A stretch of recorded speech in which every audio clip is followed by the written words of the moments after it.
حضرت سمیہ رضی اللہ تعالیٰ عنہ کا، میرے پیارے ساتھیوں، سمیہ رضی اللہ تعالیٰ عنہ کا واقعہ آپ کے سامنے ہوگا۔ حضرت سمیہ رضی اللہ تعالیٰ عنہ نے اپنی جان کا نذرانہ دے دیا، لیکن اسلام کو ہاتھ سے نہیں جانے دیا۔ کیا بار بار وہ واقعات آپ کے سامنے آئیں گے؟ کیا ہمیں نہیں معلوم؟ یہ وہی سمیہ تھی، وہی سمیہ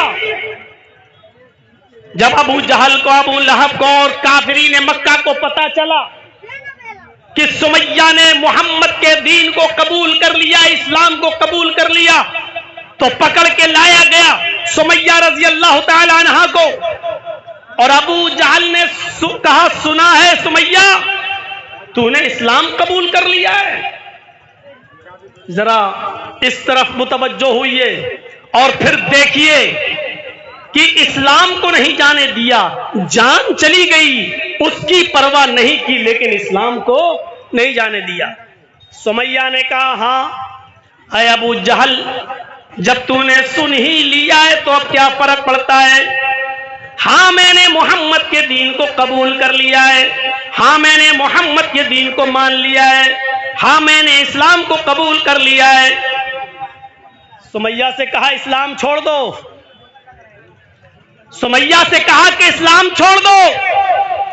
سمیہ نے کہا واہ، اسلام چھوڑ دو؟ جواب کیا تھا؟ ہاشا وکلا، ہرگز نہیں۔ اس نے ڈرایا۔ آج کل کی طرح موب لنچنگ میں پھنسنے والے مسلمان نہیں تھے وہ، کہ دو چار ڈنڈے مار دیں اور ان سے کہا جائے کہو جے شری رام، تو بیچارے مارے ڈر کے نام نعرہ جے شری رام نعرہ لگا دیں۔ آج کل کی طرح ایمان نہیں تھا ان کا۔ کہا نہیں چھوڑے گی اسلام، کہا نہیں، باندھ دیا، پیچھے سے ہاتھ باندھ دیے، اوپر سے کپڑا پھاڑ دیا، نیچے سے بھی کپڑا پھاڑ دیا۔ طبقات ابن سعد کے الفاظ ہیں، اور سنو مسلمانوں، سیاسی اور راجنیتی باتیں آپ نے بہت سن لی ہیں، سنیے۔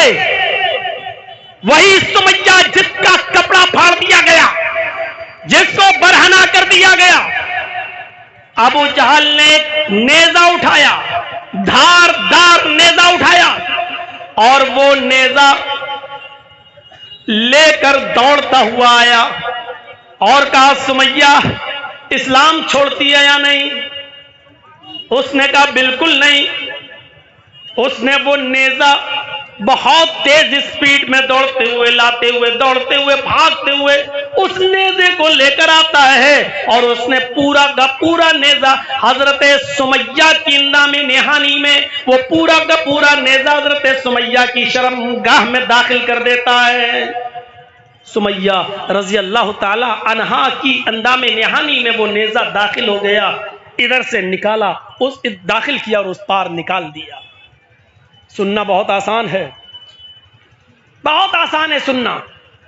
سمیہ کی شرمگاہ میں نیزہ داخل ہوا اور اس طرف سے نکال دیا گیا، پیچھے سے ہاتھ بندھے ہیں۔ سمیہ کی نظریں آسمان پہ گئیں یوں، اس نے جانتے ہو کیا کہا؟ طبقات کے الفاظ ہیں، اس کی زبان سے جملہ نکلا تو یہ نکلا ثبت قدمی علی دینک یا ارحم الراحمین۔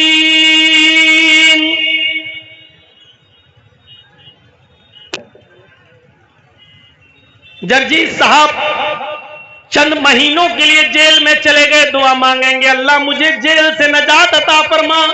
آپ دعا مانگیں گے کہ جرجیت صاحب کی اللہ جلد سے جلد رہائی فرما دے۔ آپ کی اپنی دعائیں ہیں، میری اپنی دعا ہے۔ سمیہ کی شرمگاہ میں نیزہ داخل کیا گیا ہے، درد سے کرا رہی ہے، ہاتھ پیچھے سے بندھے ہوئے ہیں، لیکن وہ یہ نہیں کہہ رہی ہے کہ اللہ مجھے ابو جہل کے ظلم سے بچا لے، اے اللہ میری جان کی حفاظت فرما، اے اللہ اس کی دی ہوئی تکلیف سے مجھے میری حفاظت فرما دے۔ اس کے منہ سے یہ جملے نہیں نکل رہے ہیں۔ آپ بیمار ہیں، کہیں گے اللہ مجھے شفا دے۔ آپ کا بیٹا بیمار ہے، آپ کہیں گے اللہ شفا عطا فرما۔ آپ کا باپ بیمار ہے، آپ کہیں گے اللہ مجھے میرے باپ کو شفا عطا فرما۔ آپ کی ماں بیمار ہے، آپ کہیں گے اللہ مجھے میری ماں کو شفا عطا فرما۔ آپ کا بیٹا MBBS نیٹ کی تیاری کر رہا ہے اور کمپٹیشن میں بیٹھا، آپ کہیں گے اللہ میرے بیٹے کو اچھے نمبروں سے پاس کرا دے، نیٹ میں کامیاب کر دے۔ آپ اپنے مطلب کی دعا مانگیں گے، لیکن سمیہ کی جسم میں نیزہ داخل ہے، شرمگاہ میں نیزہ داخل ہے، پیچھے سے ہاتھ بندھے ہیں، اور سمیہ یہ نہیں کہہ رہی کہ اللہ میری حفاظت فرما، اللہ میری جان بچا لے، اللہ اس کی دی ہوئی تکلیف سے میری حفاظت فرما دے۔ اس کے منہ سے دعا بھی نکلی تو یہ دعا نکلی، ثبت قدمی علی دینک یا ارحم الراحمین الہ العالمین، اسلام پر میرے قدم کو ثابت رکھنا، اے اللہ اس کی دی ہوئی تکلیف سے میں اسلام نہ چھوڑ بیٹھوں۔ ثبت قدمی علی دینک، اے اللہ اپنے دین کے اوپر مجھے ثابت رکھنا، اسلام کے اوپر مجھے جمائے رکھنا۔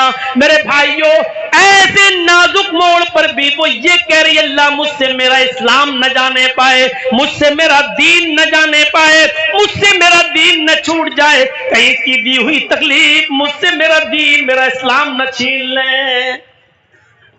جان چلی گئی، اسلام نہیں گیا۔ بیٹا عمار بندہ ہے، یاسر شوہر اپنی آنکھوں سے اپنی بیوی کے اس منظر کو دیکھ رہا ہے۔ سمیہ نے ان کو بھی للکارا، بیٹے میں تمہاری ماں ہوں، تم نے تو میری پستان کا دودھ پیا ہے، آج اگر میں تمہارے سامنے برہنہ ہوں تو کیا فرق پڑتا ہے؟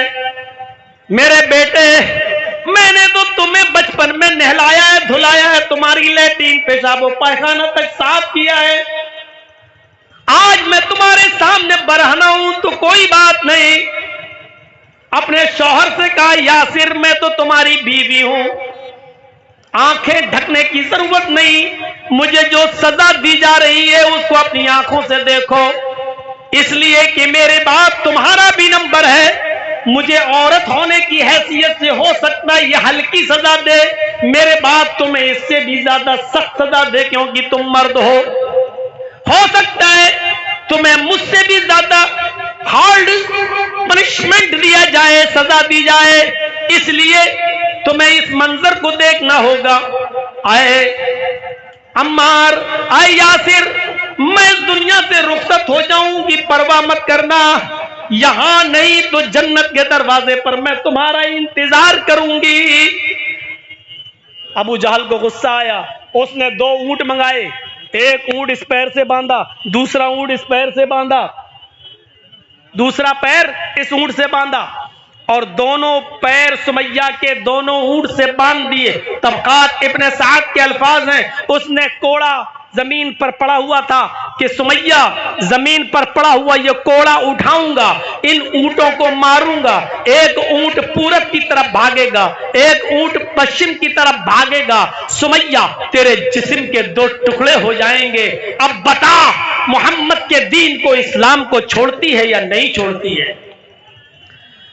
سمیہ کی زبان سے جو جملہ نکلتا ہے وہ جملہ یہ، جب ابو جہل نے یہ پوچھا تو سمیہ نے اوپر نظریں ڈالی آسمان کی طرف۔ ابو جہل نے کہا کیا دیکھ رہی ہے آسمان کی طرف؟ اوپر تجھے کیا نظر آ رہا ہے؟ کیا محمد کا رب دکھائی دے رہا ہے؟ سمیہ نے اوپر سے نیچے نظر ڈالی اور مسکراتے ہوئے ابو جہل کے چہرے پر نظر ڈالتی اور کہتی ہے، اے ابو جہل، اے ابو جہل، اگر میرے ہاتھ کھلے ہوتے تو یہ کوڑا اٹھا کر میں تجھے اپنے ہاتھ سے دے دیتی۔ غور کیجئے، غور کیجئے، اگر یہ ہاتھ کھلے ہوتے میرے تو یہ کوڑا اٹھا کر میں تجھے اپنے ہاتھ سے خود دے دیتی اور کہتی کہ ان اونٹوں کو بھگا۔ سمیہ تجھے موت سے ڈر نہیں لگتا؟ ابھی ان اونٹوں کو بھگاؤں گا، تیرا انجام کیا ہوگا؟ بیچ سے تیرے دو ٹکڑے ہو جائیں گے۔ اور سمیہ کہتی ہے ابو جہل، ابھی میں نے آسمان پر نظر ڈالی، اللہ کی قسم مجھے رب کی جنت دکھائی دی، جنت کی نعمتیں دکھائی دی، میں نے اللہ کی جنت کو ابھی ابھی دیکھا ہے جو تو نے نہیں دیکھا۔ اے ابو جہل، جنت دیکھ کر بھی کوئی پھر سکتا ہے، کوئی گھوم سکتا ہے؟ اے ابو جہل، جنت کی خوشبو میری ناک تک آ رہی ہے۔ ابو جہل نے کہا کہ کوڑا اٹھا لوں؟ سمیہ نے کہا جی۔ اس نے کوڑا اٹھا لیا۔ اس نے کہا سمیہ اب بھی وقت ہے، کوڑا میں نے اپنے ہاتھ میں لے لیا، ان اونٹوں کو بس مارنے کی دیر ہے، اونٹ اپنے آپ بھاگیں گے، تو اپنے انجام کو سوچ لے۔ اور سمیہ پھر سے مسکرا کر کہتی ابو جہل، مجھے جنت میں جانے میں اتنی ہی دیر لگ رہی ہے جتنی دیر تجھے ان اونٹوں کو کوڑا مارنے میں لگ رہی ہے۔ ابو جہل نے وہ کوڑا ان اونٹوں کو مارا اور دونوں اونٹ دونوں سمت بھاگتے، ایک پورب کی طرف، ایک پشچم کی طرف، ایک ایسٹ کی طرف، ایک ویسٹ کی طرف، اور سمیہ کے جسم کے دو ٹکڑے ہو جاتے ہیں، سمیہ بیچ سے چیر دی جاتی ہے، سمیہ کے دونوں ٹانگیں چیر دی جاتی ہیں، چہرہ بچ جاتا ہے، یہاں پر آنے کے بعد یہی تک اس کا جسم رہ جاتا ہے، چہرہ بچ جاتا ہے۔ ابو جہل قریب آتا ہے، کیا دیکھتا ہے کہ سمیہ کی روح کب سے عنصری سے برباد کر گئی، سمیہ انتقال کر گئی، لیکن سمیہ کے چہرے پر مسکراہٹ باقی ہے۔ طبقات کے الفاظ ہیں، سمیہ نے ابو جہل نے پتھر اٹھایا اور وہ پتھر اپنے سر پر مارنے لگا۔ لوگوں نے کہا ہے میری قوم کے سردار، یہ تمہیں کیا ہو گیا ہے، یہ تم کیا کر رہے ہو، یہ پتھر تم اپنے ماتھے پر، اپنی پیشانی پر کیوں مار رہے ہو؟ اس نے کہا میں نے سب کچھ چھینا لیکن لاسٹ میں سمیہ جیت گئی، میں ہار گیا، مرتے وقت میں سمیہ کی چہرے کی مسکراہٹ نہیں چھین سکا، مرنے کے بعد بھی مسکرا رہی ہے، مرنے کے بعد بھی چہرے پہ مسکراہٹ باقی ہے۔ میرے بھائیوں، یہ نعمت ہے اسلام کی، لوگوں نے اس کے لیے اپنی جانیں دی ہیں لیکن اسلام کو نہیں جانے دیا، لوگوں نے اس کے لیے اپنی جانیں دے دی لیکن اس کو نہیں جانے دیا۔ ہم اپنے معاشرے میں غور کریں، شراب پینے والی نسل نوجوانوں کی غور کریں، تاڑی پینے والے غور کریں، کیرم بورڈ کھیلنے والے غور کریں، انڈیا پاکستان، انڈیا آسٹریلیا کے میچ میں ایک ایک بولر پر، ایک ایک بال پر سٹا لگانے والے غور کریں۔ اپنی جانوں کا نذرانہ دے دیا لیکن اسلام ہاتھ سے نہیں جانے دیا۔ اور صہیب رومی کا نام سنا ہے؟ ایک صحابی گزرے، صہیب رومی، روم کے رہنے والے، اسلام لے آئے اور مکے میں شفٹ ہو گئے۔ اور کہاں شفٹ ہوئے؟ مکے میں۔ بڑے پیسے والے تھے، بزنس شروع کیا، تجارت شروع کی، اور چند ہی دنوں میں مکے کے امیر آدمیوں میں شمار ہونے لگا۔ بے تحاشا دولت، سمجھ لو ہندوستان میں جس طرح آج اڈانی اور امبانی کا نام ہے، عرب کے اندر، مکے کے اندر وہی پوزیشن صہیب رومی کی تھی۔ بزنس میں ماسٹر مائنڈ، دماغ تیز، محنت کی، بزنس میں دماغ دوڑایا، اچھا خاصا پیسہ کمایا، تجارت کی۔ اسلام لا چکے تھے صہیب رومی، مکے کے اندر تجارت کر کے بڑے آدمی بن گئے۔ اسی بیچ ہجرت کا واقعہ پیش آ گیا۔ اللہ کے نبی صلی اللہ علیہ وسلم ابو یا ایھا الناس انا خلقناکم من ذکر و انثی وجعلناکم شعوبا وقبائل لتعارفوا، ہم نے تمہارے شعبے اور ذات برادریاں بنائی ضرور ہیں، لیکن صرف اس لیے کہ تم پہچان سکو، ایک دوسرے کی شناخت کر سکو۔ اسلام نے یہ بھائی چارہ پیش کیا ہے۔ سب سے بڑی نعمت تو اسلام ہے، قدر کیجیے آپ اس کی۔ اسلام سے بڑی کوئی نعمت نہیں۔ اللہ رب العالمین نے اسی نعمت کے ذریعے تو ہمیں بھائی بھائی بنایا ہے سب کو۔ اللہ نے اسی نعمت کا ذکر قرآن میں کیا ہے، وَاذْكُرُوا نِعْمَةَ اللَّهِ عَلَيْكُمْ إِذْ كُنْتُمْ أَعْدَاءً فَأَلَّفَ بَيْنَ قُلُوبِكُمْ فَأَصْبَحْتُمْ بِنِعْمَتِهِ إِخْوَانًا۔ اور اللہ کی تم اس نعمت کو یاد کرو، اللہ کی تم اس نعمت کو یاد کرو جو اس نے اب تمہیں دی ہے، ورنہ اس نعمت سے یعنی اسلام سے پہلے تمہاری حیثیت کیا تھی؟ اذ کنتم اعداء، کہ تم آپس میں ایک دوسرے کے دشمن تھے۔ اسلام سے پہلے تم آپس میں ایک دوسرے کے دشمن تھے، ایک دوسرے کے خون کے پیاسے تھے۔ اللہ کی اس نعمت کو یاد کرو جو اس نے تمہیں دی ہے، یعنی اسلام۔ اسلام سے پہلے تم آپس میں ایک دوسرے کے دشمن تھے، ایک دوسرے کے خون کے پیاسے تھے۔ فَأَلَّفَ بَيْنَ قُلُوبِكُمْ، تو اللہ نے تمہارے دلوں میں الفت ڈال دی، اللہ نے تمہارے دلوں میں محبت پیدا کر دی۔ فَأَصْبَحْتُمْ بِنِعْمَتِهِ، تو تم اللہ کی اس نعمت یعنی اسلام کی وجہ سے آپس میں بھائی بھائی بن گئے۔ کیا حال تھا ہمارا؟ اسلام نے ہمیں بھائی بھائی بنایا ہے۔ اسلام نے ہر مذہب کے شخص کو اپنا بھائی قرار دیا ہے کہ نہیں، تمہارے عقیدے الگ ہو سکتے ہیں، تمہارے منہج الگ ہو سکتے ہیں، تمہارے اصول الگ ہو سکتے ہیں، تمہارے طریقے الگ ہو سکتے ہیں، تمہارے ضابطے الگ ہو سکتے ہیں، تمہاری سوچ الگ ہو سکتی ہے، لیکن تمہارا باپ ایک ہے، تمہاری ماں ایک ہے۔ احترام باقی رہے گا انسانیت کا، احترام باقی رہے گا انسانیت کا۔ اس سے بڑی کوئی نعمت نہیں ہے، اور قیمتی نعمت جب ہو تو اس کے لیے سستی اور چھوٹی چیزوں کو قربان کر دیا جاتا ہے۔ جو ابھی تک تقریریں ہوئی ہیں اس کا لب لباب یہ ہے جو میں پیش کرنے جا رہا ہوں۔ میرے بھائیوں،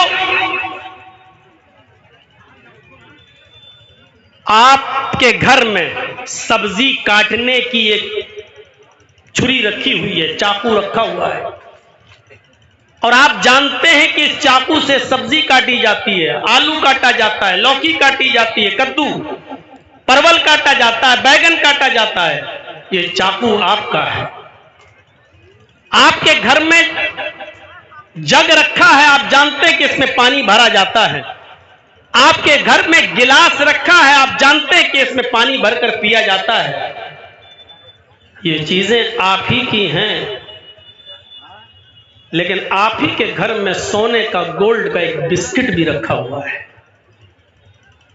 آپ کے گھر میں 100 گرام کا، 50 گرام کا، 250 گرام کا سونے کا ایک بسکٹ، گولڈ کا ایک بسکٹ بھی رکھا ہوا ہے، اور یہ بسکٹ بھی آپ کی ملکیت ہے۔ چاقو بھی آپ کا ہے، چھری بھی آپ کی ہے، وہ جگ بھی آپ کا ہے، وہ گلاس بھی آپ کا ہے، وہ ٹیبل جس پہ آپ کے بچوں کی بکس رکھی ہوئی ہیں وہ بھی آپ کی ہیں، وہ بکس بھی آپ کی ہیں، وہ ساری چیزیں جو گھر میں دکھائی دے رہی ہیں وہ سب آپ کی ہیں۔